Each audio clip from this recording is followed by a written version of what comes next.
In a violent world of warring tribes and bloodshed along the Nile, one man's brutal conquest would birth the greatest civilization the world had ever known, yet his true identity remains one of archaeology's most haunting mysteries. Welcome back to African Folklore Archives, family. I'm so grateful you're here because today we're diving deep into one of the most enigmatic figures in African history, a pharaoh whose very existence changed the course of human civilization. Before we uncover this mystery together, drop a comment below and tell me where you're watching from and how the weather is treating you today. I love connecting with our community across the globe. Now, most people know ancient Egypt as a unified kingdom ruled by pharaohs wearing elaborate crowns and commanding massive pyramid building projects. That's the conventional story we've all learned, Egypt as this ancient superpower that emerged fully formed from the desert sands. But what if I told you that before there was a unified Egypt, before there were pharaohs or pyramids, there was chaos? What if the land we call Egypt was once a battlefield of separate kingdoms locked in endless warfare, until one man appeared who would end the bloodshed through conquest and create something unprecedented in human history? This isn't just another pharaoh story. This is the story of Narmer, also known as Men's, the mysterious ruler who united Upper and Lower Egypt around 3100 BCE and founded what the ancient people called Kemet, the Black Land. In this video, I'm going to reveal the archaeological mysteries surrounding this legendary figure, explore the cryptic artifact that proves his existence, and show you why his unification of Egypt represents one of humanity's most significant political achievements. By the end, you'll understand why Narmer's story is shrouded in so much mystery and why some scholars still debate whether he was one person or a composite of several rulers. Here's my proof: the famous Narmer Palette, a ceremonial artifact discovered in 1898 that provides our most concrete evidence of this pharaoh's existence and his brutal methods of unification. But here's where the mystery deepens. Before Narmer, the land along the Nile wasn't the unified Egypt we know from history books. It was a collection of independent kingdoms, city-states, and tribal territories engaged in constant warfare. Upper Egypt in the south and Lower Egypt in the north were completely separate political entities, each with their own rulers, gods, and cultural traditions. Archaeological evidence shows these kingdoms had been fighting each other for generations, raiding settlements, capturing prisoners, and establishing temporary dominance over various regions. The challenge facing any potential unifier was staggering. How do you bring together dozens of independent communities spread across nearly 700 miles of the Nile Valley? How do you convince proud local rulers to submit to a single authority? How do you merge different religious systems, administrative practices, and cultural traditions into one cohesive state?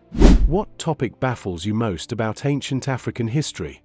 Drop it in the comments below and I'll research it for a future video. Your curiosity drives the stories we explore together. The answer, according to the archaeological record, was military conquest combined with brilliant political strategy. Narmer didn't just defeat his enemies, he systematically conquered the separate kingdoms and then performed elaborate ceremonies to legitimize his rule over the newly unified territory. But here's what makes his story truly mysterious. We have almost no written records from his time describing how he accomplished this feat. Almost everything we know comes from a single artifact, the Narmer Palette. This ceremonial palette, carved from a single piece of dark schist, is about 2 feet tall and covered in intricate relief carvings that tell the story of unification. But the images are cryptic, filled with symbolic representations that scholars are still trying to fully decode more than a century after its discovery. On one side, we see Narmer wearing the white crown of Upper Egypt, wielding a mace as he prepares to strike down a kneeling captive.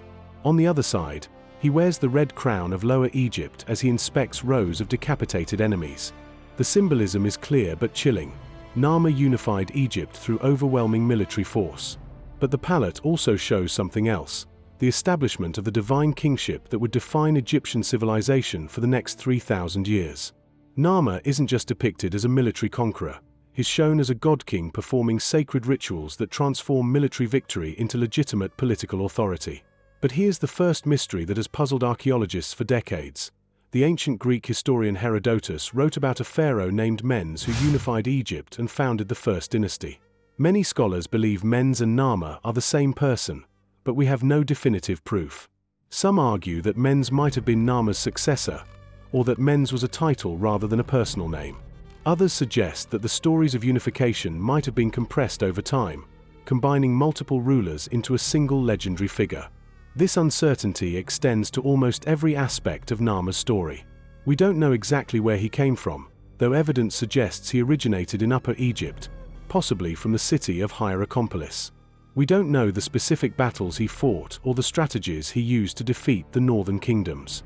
We don't even know how long his reign lasted, though estimates range from 20 to 60 years. What we do know is that his unification created something unprecedented in the ancient world, a centralized state that combined the agricultural wealth of the Nile Delta with the gold and stone resources of the south.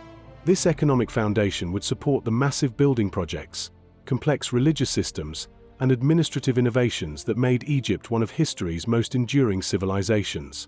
Like this video, comment, and subscribe to support this channel.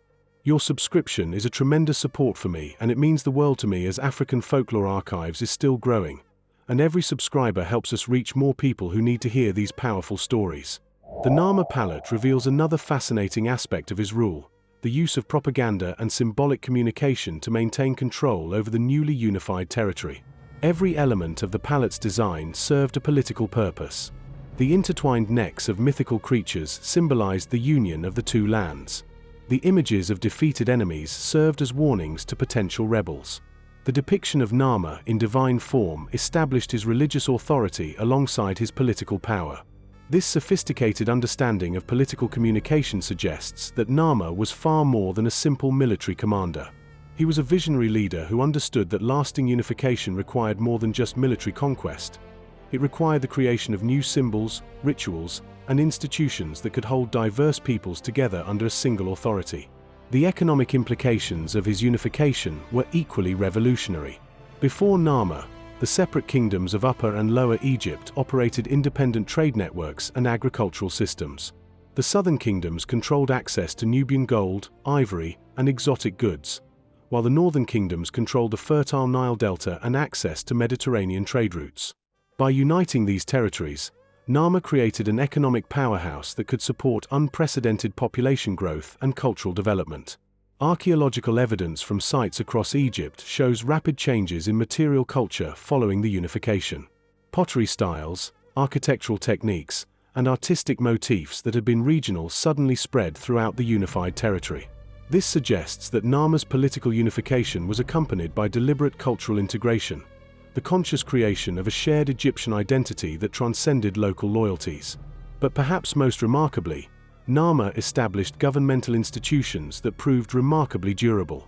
The administrative systems, religious hierarchies, and royal protocols he created lasted for over 3,000 years with only minor modifications. This institutional longevity is almost unprecedented in human history and suggests that Narmer possessed extraordinary political insight.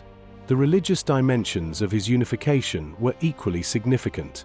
Before Narmer, Upper and Lower Egypt worshipped different pantheons of gods and practiced different religious traditions. Part of his genius lay in creating a syncretic religious system that incorporated elements from both traditions while establishing the pharaoh as a divine intermediary between the gods and the people. This religious innovation had profound political implications.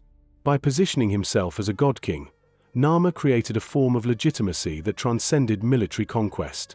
Even communities that had been defeated in battle could accept his rule as divinely ordained, reducing the need for constant military occupation and allowing for more efficient governance of the vast unified territory. Yet despite these achievements, Narmer remains a shadowy figure. Unlike later pharaohs whose reigns are documented in detailed inscriptions and papyrus records, Narmer left behind only cryptic symbols and artistic representations. This has led some scholars to question whether he was a historical figure at all, or whether the stories of unification represent a mythological account of a more gradual political process. Recent archaeological discoveries have added new dimensions to these debates. Excavations at Hierakonpolis have revealed evidence of large-scale conflict dating to Narmer's period, including mass graves and destruction layers that suggest widespread warfare. These findings support the traditional account of violent unification while providing new insights into the scale and intensity of the conflicts involved. Comment below and let me know which aspect of Narmer's story intrigued you most. Was it the mystery of whether he was the same person as Men's? The brutal imagery on the Narmer palette showing his conquest methods? The fact that he created institutions that lasted 3,000 years? Or perhaps the way he transformed separate warring kingdoms into history's most enduring civilization. Your thoughts help shape the stories we explore together. Other discoveries have revealed the sophisticated administrative systems that emerged immediately after unification. Seal impressions, pottery marks, and architectural remains show evidence of centralized planning and resource distribution on a scale that would have been impossible under the previous system of independent kingdoms. This suggests that Narmer not only conquered the separate territories but immediately began implementing new forms of governance designed to manage the unified state. The international implications of Narmer's unification were equally significant. A unified Egypt became a major player in ancient Mediterranean and African politics, establishing trade relationships and diplomatic contacts that influenced developments across the region. The wealth and stability created by unification allowed Egypt to project power far beyond its borders and to influence cultural and technological development throughout the ancient world. Perhaps most importantly, Narmer's achievement demonstrated that large-scale political unification was possible in the ancient world. His success created a model that would be emulated by other civilizations and contributed to the development of empire as a form of political organization. The administrative techniques, military strategies, and ideological innovations pioneered during his reign influenced state-building efforts throughout the ancient world. Yet the mysteries surrounding Narmer continue to deepen with each new archaeological discovery. Recent analysis of the Narmer Palette using advanced imaging techniques has revealed details invisible to previous generations of scholars, including subtle artistic elements that may provide clues to his specific identity and the exact nature of his unification campaigns. The story of Narmer forces us to grapple with fundamental questions about the nature of political power, the role of violence in state formation, and the relationship between military conquest and legitimate governance. His success in creating lasting institutions out of military victory offers insights into the challenges facing any leader attempting to unite diverse peoples under a single authority. As we conclude this exploration of one of Africa's most mysterious rulers, we're left with more questions than answers. Was Narmer a single historical figure or a composite character representing multiple rulers? How exactly did he manage to unite such diverse territories and peoples? What specific military and political strategies made his conquest so complete and lasting? These questions remind us that even our most important historical figures often remain partially hidden in the shadows of time. Narmer's legacy lives on in the civilization he created, but the man himself remains an enigma wrapped in archaeological mysteries and scholarly debates. What we can say with certainty is that Narmer's unification of Egypt represents one of the most significant political achievements in human history. From a land of warring kingdoms, he created a unified state that would endure for millennia and influence the development of civilization throughout the ancient world. Whether he accomplished this through military genius, political brilliance, divine mandate, or some combination of all three, his achievement stands as testimony to the transformative power of visionary leadership. The next time you think about ancient Egypt, the pyramids, the pharaohs, the elaborate temples and tombs, remember that it all began with one mysterious figure who emerged from the chaos of tribal warfare to create something unprecedented in human history. Narmer didn't just conquer territory, he created a civilization. And in doing so, he changed the course of African and world history forever. If this exploration of ancient Egypt's founding mystery has moved you the way it moved me, please don't forget to subscribe, hit that notification bell, and share this video. Our ancestors' stories deserve to be remembered, and your support helps keep these important histories alive for future generations to discover and cherish.